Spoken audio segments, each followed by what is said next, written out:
Hello everyone, welcome to my channel. Thank you for clicking this video.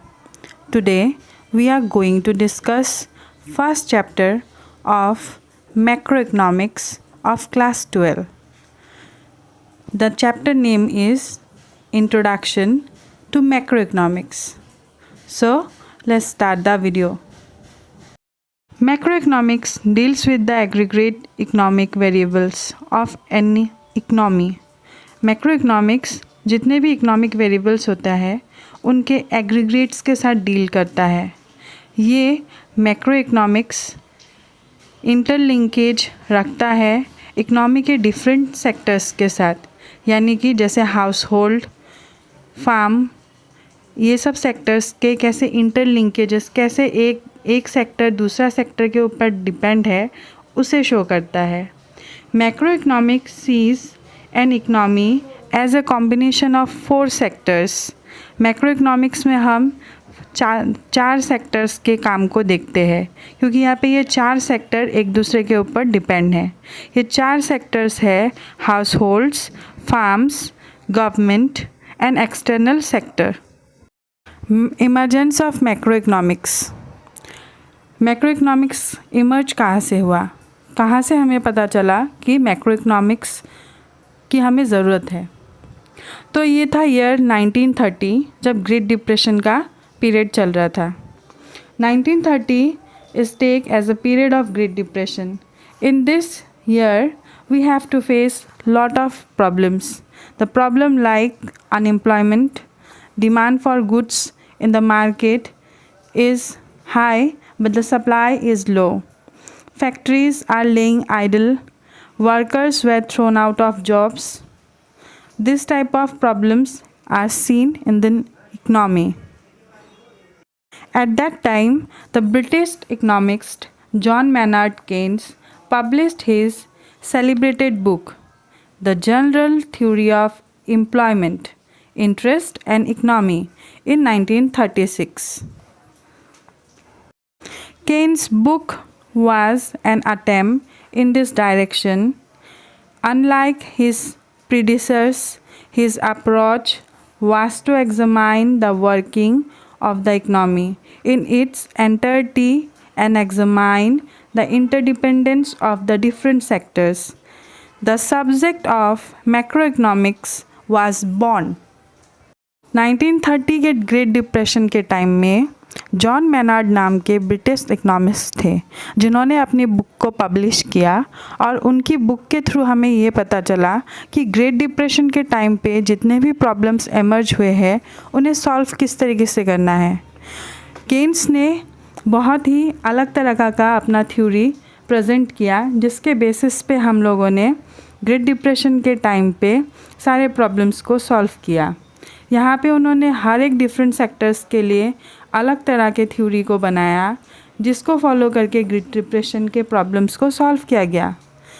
Great depression से पहले economy में classical theory को follow किया जाता था.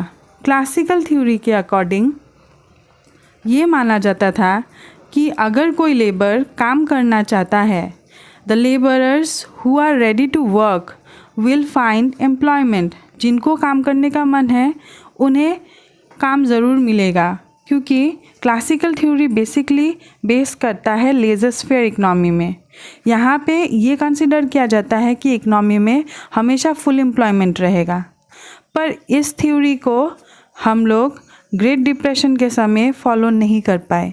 ये थ्योरी ग्रेट डिप्रेशन के समय काम नहीं कर पाया. उस समय जॉन मैनार्ड केन्स की थ्योरी को हम लोगों ने फॉलो किया, और जॉन मैनार्ड केन्स के वजह से हमें मैक्रो इकनॉमिक्स का इंट्रोडक्शन मिला.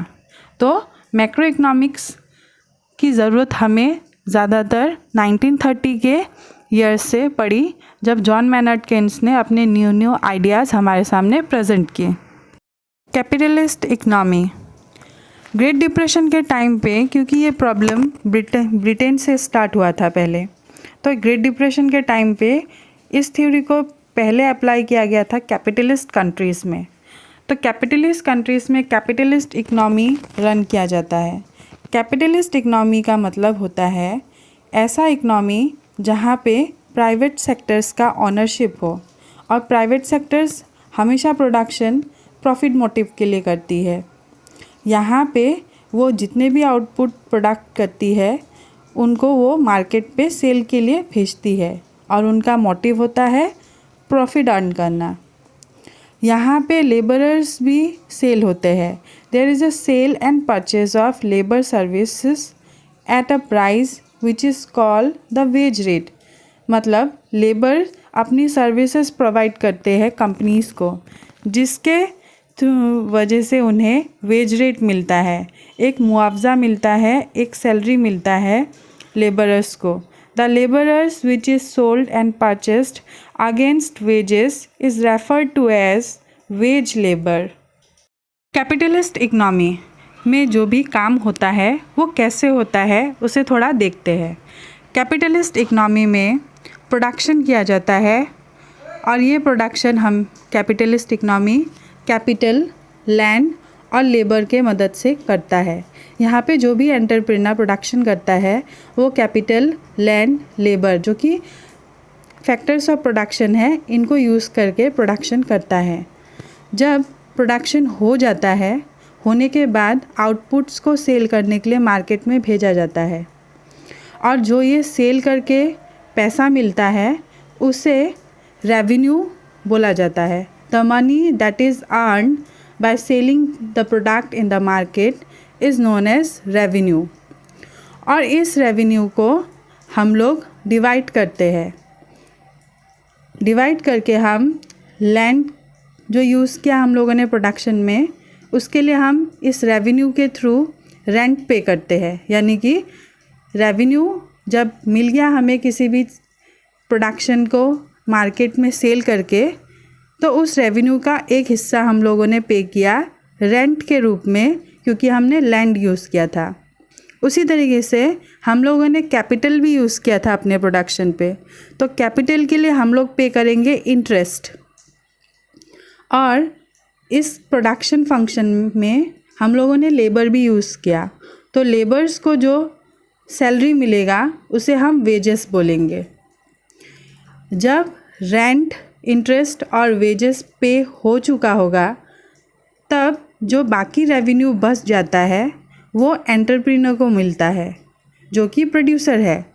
और एंटरप्रेन्योर को जब ये मिलता है तो इसे हम कहते हैं the revenue is the earning of entrepreneurs and is called profit. यह एंटरप्रेन्योर का प्रॉफिट हुआ। अब इस प्रॉफिट का एंटरप्रेन्योर क्या करेगा, जब वो नेक्स्ट प्रोडक्शन करेगा तो उसके लिए या तो अगर उसे मशीनरी बाय करना होगा तो मशीनरी बाय करेगा, अगर उसको इनपुट्स खरीदना पड़ेगा तो इनपुट्स खरीदेगा, या फिर नया फैक्ट्रीज़ बना सकता है उस प्रॉफिट से, ताकि so the production can be expand, ताकि जो प्रोडक्शन हो वो रुके नहीं, वो इंक्रीज़ हो।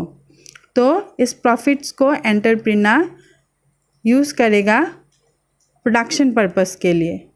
This expenses which raise productive capacity are example of investment expenditure. ये जो एंटरप्रेन्योर ने अपने प्रॉफिट को यूज़ किया नए प्रोडक्शन के लिए, इसी को हम लोग इन्वेस्टमेंट एक्सपेंडिचर बोलते हैं। और इन्वेस्टमेंट प्रॉफिट होने से ही कर सकते हैं। अगर उसे लॉस होता है एंटरप्रेन्योर को, तो वो नेक्स्ट टाइम प्रोडक्शन में एक्सपांड नहीं कर सकता है। तो प्रॉफिट अगर होगा तो ही इन्वेस्टमेंट होगा, इसी को इन्वेस्टमेंट एक्सपेंडिचर बोला जाता है। 4 sectors of the economy. Economy में हम लोग देखते हैं कि 4 सेक्टर्स है, और ये सेक्टर्स है house hold, producer, government, external. जो हाउस होल्ड सेक्टर है, यहाँ पे हम कंज्यूमर गुड्स एंड सर्विसेज को देखते हैं, क्योंकि हाउस होल्ड बहुत ज़रूरी है। हाउस होल्ड एक ऐसा पार्ट है प्रोडक्शन का जो कि डिमांड करता है, जिनके नेसेसिटी के ऊपर बेस करके हम लोग प्रोडक्शन करते हैं। तो house hold sector production decision लेते समय बहुत ही इम्पॉर्टेंट सेक्टर है, जिनके डिमांड को हमें बेस करके प्रोडक्शन करना पड़ता है। जो नेक्स्ट है वो है प्रोड्यूसर सेक्टर, दो including engage in production activity. क्योंकि एक इकोनॉमी में प्रोड्यूसर्स अगर नहीं होंगे तो चीज़ों का प्रोडक्शन नहीं होगा। तो प्रोडक्शन एक्टिविटी को रन अप करने के लिए प्रोड्यूसर सेक्टर्स की हमें ज़रूरत पड़ती है। प्रोड्यूसर सेक्टर्स ही स्टडी करते हैं कि इकनॉमी में कौन से गुड्स का डिमांड चल रहा है। This sectors includes all producing units in an economy. जितने भी प्रोड्यूसिंग यूनिट्स हैं उनको प्रोड्यूसर सेक्टर्स में स्टडी किया जाता है, इनको प्रोड्यूसर सेक्टर्स में लिया जाता है।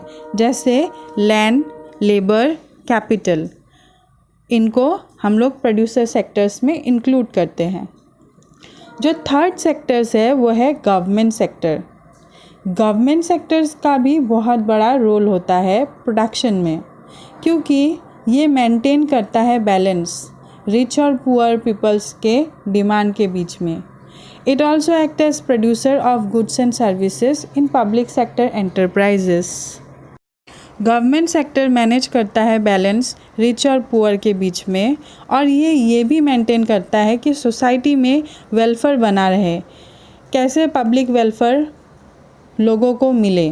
तो गवर्नमेंट सेक्टर्स का भी बहुत ही बड़ा रोल होता है इकनॉमी में प्रोडक्शन को रन अप करने के लिए। जो हमारा फोर्थ सेक्टर है वो है external sector, also called rest of the world sector. External sector import और एक्सपोर्ट के काम को देखता है। ये पता करता है कि इकनॉमी के कौन से सेक्टर में कौन सा गुड्स ज़्यादा प्रोडक्शन हुआ। ज़्यादा प्रोडक्शन जहाँ पे हुआ है वहाँ पे हमें एक्सपोर्ट करने का ज़रूरत है, और जहाँ पे गुड्स कम प्रोडक्शन हुआ है वहाँ हमें इंपोर्ट करने की ज़रूरत है। तो एक्सटर्नल सेक्टर इस चीज़ को बैलेंस में रखता है कि किस तरीके से हम लोग के कंट्री का इंपोर्ट और एक्सपोर्ट बैलेंस में रहे, और ये भी नोटिस करता है कि कितना प्रोडक्शन हुआ, ताकि एक्सपोर्ट इंपोर्ट की ज़रूरत है कि नहीं, इसे भी एक्सटर्नल सेक्टर पता करता है। तो ये 4 सेक्टर्स है इकनॉमी के जो कि बहुत ही क्रूशियल रोल प्ले करते हैं एक इकनॉमी को रन करने के लिए। अभी क्वेश्चंस देखते हैं। तो फादर ऑफ इकनॉमिक्स हमें सबको पता है, Adam Smith father of economics बोले जाते हैं। फादर ऑफ मॉडर्न इकनॉमिक्स जो कि फादर ऑफ मैक्रो इकनॉमिक्स है, जॉन मैनर्ड केन्स है। जनरल इक्विलिब्रियम हम देखते हैं कि जनरल इक्विलिब्रियम में all markets in an economy are simultaneously in equilibrium. General equilibrium में हम लोग मान लेते हैं कि जितने भी तरह के मार्केट्स हैं वो इक्विलिब्रियम में काम कर रहे हैं। एक्सपोर्ट हमें पता है कि ये डोमेस्टिक कंट्री में sell goods to the rest of the world. जो डोमेस्टिक कंट्री है वो दूसरे वर्ल्ड्स में अपने गुड्स को सेल पहुंचाती है ताकि वहाँ के नेसेसिटी को फुलफ़िल किया जाए। इम्पोर्ट द इकनॉमी में also buy goods from the rest of the world. एक इकनॉमी में किसी गुड्स का अभाव होता है, वो गुड्स वहाँ पे कम होता है, तो उन्हें हमें बोरो करना पड़ता है दूसरे कंट्रीज से, तो उसे इम्पोर्ट कहा जाता है। इकनॉमिक एजेंट्स को इकनॉमिक यूनिट भी कहा जाता है। इकनॉमिक यूनिट्स का मतलब वो होता है कि जो इंडिविजुअल्स इकनॉमिक डिसीजंस को किस तरीके से लेना है उसमें मदद करे, वैसे इंडिविजुअल्स को इकनॉमिक एजेंट्स बोला जाता है। ये एजेंट्स होते हैं कंज्यूमर्स, प्रोड्यूसर्स और other entities like government, corporation, banks etcetera. ये जो इंडिविजुअल यूनिट्स होते हैं जो इकनॉमिक डिसीज़न लेते हैं, इनकी ज़रूरत हम लोग को एक इकनॉमी में बहुत ज़्यादा होती है, क्योंकि जो कंज्यूमर्स होते हैं वो डिसाइड करते हैं कि उन्हें क्या चाहिए, और उन्हें क्या चाहिए इस पे बेस करके प्रोड्यूसर्स प्रोड्यूस करते हैं।